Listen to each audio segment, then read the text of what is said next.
लोकसभेच्या सार्वत्रिक निवडणुकीमध्ये माझा पराभव झाला। वसंतरावजी चव्हाण काँग्रेस पक्षातर्फे खासदार म्हणून निवडून गेले। दुर्दैवानं त्यांचं दुःखद निधन झालं आणि त्यांचं दुःखद निधन झाल्याच्या नंतर जी जागा रिकामी होते त्या जागेसाठी आता वेगवेगळे समीकरणं लावली जात आहेत। ही गोष्ट खरी आहे की एखादी जागा रिकामी झाल्या कुठल्या कारणामुळे रिक्त झाली असेल तर काही काळामध्ये त्यांना निवडणुका घ्याव्या लागतात। त्या पद्धतीची निवडणूक नांदेड लोकसभा मतदारसंघाची सुद्धा होईल आणि ती विधानसभेच्या सोबत होईल अशा पद्धतीची चर्चा आहे। मी लोकसभेच्या 2 निवडणुका लढवल्या।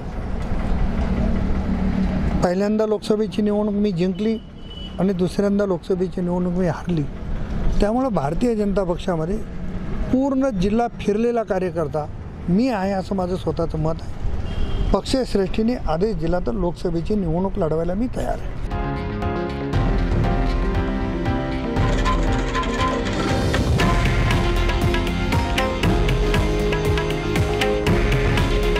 हे आहे देशातील नंबर 1 न्यूज नेटवर्क आणि आपण पाहत आहात TV9 मराठी। काळजी तुमची, हित महाराष्ट्राचं।